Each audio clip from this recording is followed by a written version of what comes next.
Okay, so this video lecture is the last of the three major sociological theories.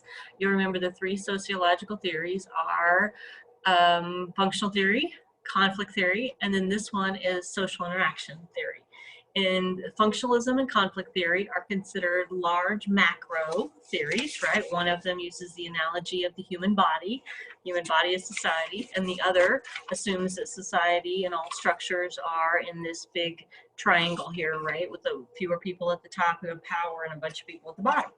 This theory, this symbolic interactionism theory, hold on here, I'm just trying to get to all my slides, is considered, it's considered a micro theory, and I believe the video calls it, and I've seen this someplace else, they call it a supplemental or like an accessory theory, because they argue that because it is smaller and about interaction between like individuals, that it can be used to supplement, or supplemental, that's the word, it can be used to supplement these other two macro process theories, right? So symbolic interactionism is kind of fun. It's really about meaning, and it's about symbols and symbolic meaning. And what it argues is that we can understand society, and we can understand patterns of behavior in society by seeking to understand what things mean to people and what things mean to certain groups. It's fundamentally based on a concept called social construct, right? I'll write that down. Social, and you'll hear me talk about this idea a lot more. S-T-R-U-C-T. Social constructs. And I don't know if this is going the right direction. Social constructs are ideas. And they are ideas that we have collectively given meaning to. And then we interact with these ideas as if they are real. A good example of a social construct is money. And let's say, like, if you happen to be one of the lucky ones, and maybe you have a piece of fiber in your wallet or in your purse, and it's green and often very dirty and often very germy, and it has some numbers on it. That is really all it is. It is simply a piece of paper, or a piece of fibrous paper. In and of itself, it has no meaning, but we collectively, socially, we have given it meaning. We have created a meaning. We have constructed a meaning around this piece of paper, and it now has value. And so we treat this, we all agree that these things, these pieces of fiber, have meaning, and so we all agree, so we socially agree to treat money, these pieces of paper, in a certain way and to give them certain value, right? A great example of how different things have different meanings would be like if you had money from another country, right? If you have, it has no meaning here. And we all agree that I've only been to one other country, right? But we all agree that the money that I have from Trinidad and Tobago doesn't really have any meaning. I can give it to you, and so what, right? We collectively have constructed that idea, and we interact with that idea. So the notion here, I want to go back to the slide because I don't exactly remember what the terms are, but the notion here is that, and it's this one up here, that all things are symbols and they each have meaning. And when groups do things differently, when they're in conflict, when we're trying to understand a group's patterns of behavior, we would be well off to begin with trying to understand what things mean to them. So another example that might be on that, an example I used to use all the time in my classes was many, many years ago, my husband and I would have this fight. We would have the same fight over and over again.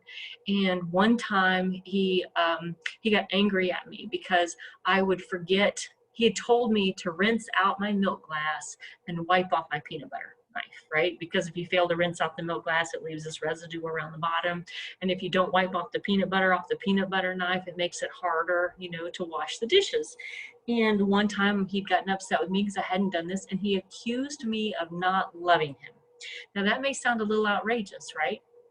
But his argument is that I had either, he'd asked me to do this, and either I had not listened to him when he'd asked me, not paid attention to what he was saying, which was an indication, which was a symbol that I didn't love him because I didn't listen, or that I had listened to him and I had chose not to, which was also a symbol of that I didn't love him. And so for him, the peanut butter knife and the milk glass were physical, tangible symbols of how I felt about him, right? And so he would get really angry when he would interact with these things. And so it really, this is a really useful theory when we're trying to understand, like, why is there conflict? Right? Why is there conflict? And once again, I'm going to use the example of what went down in Washington and what went down all summer with the BLM stuff. The symbols, right? And we all, it's pretty, I think it's pretty clear that things like the Confederate flag has a certain meaning to people. It means things, and conflict is over that this thing means a certain thing to me and my people, and this thing means something different to me and my people. And so we don't understand each other, or maybe we do understand each other and we don't care, right? That things like bumper stickers or club logos, they all have symbolic meaning, and it may mean something positive to you. It may mean something negative to you. I made in my notes, if you listen to the video talks about a tree, right? That the way that it's an example of how someone sees a tree, and to them the tree means, it means shade, and so they go sit under the tree. They interact with the tree based on what it means.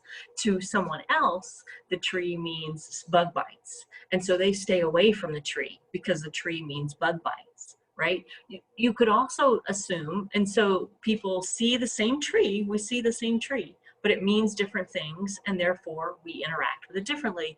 I made a note in my, I wrote down, the police are a perfect example, that in one camp, in a group of folks, that law enforcement means trust and safety and help. But in other camps, for other people, law enforcement is fear, distrust, and stay away, right? And so people who trust will interact with them one way, and people who distrust will interact with them another way. Anyway, that's symbolic interactionism, and I find it really useful, especially on sort of an interpersonal basis. So it's about social construct. Another example before my timer tells me it's time to stop is an example of time.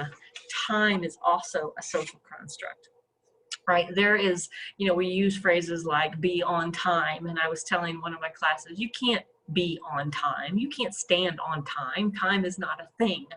It is a concept. It is an idea that we all collectively agree on, this concept, and we all give it value and meaning. Now, for some camps, for some cultures, time is something to follow, and we are to be on time, right?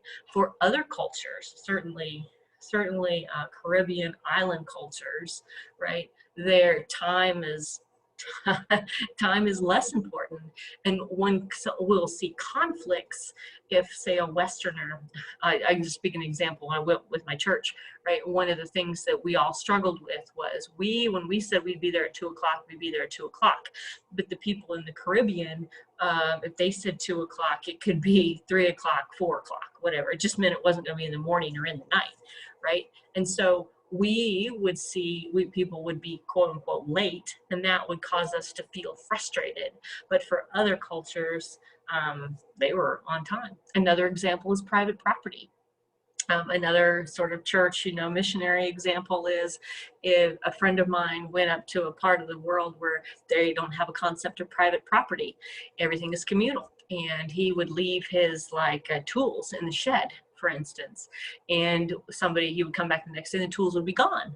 Well, in our culture, if my tool is gone and that's my tool, then, you stole my tool. We stole it, we'll label it.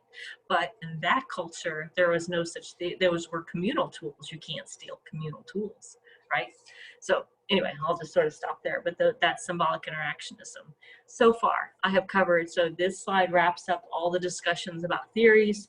In the next, in the next discussion, I want to talk about applying those theories to the concept of, to a particular concept.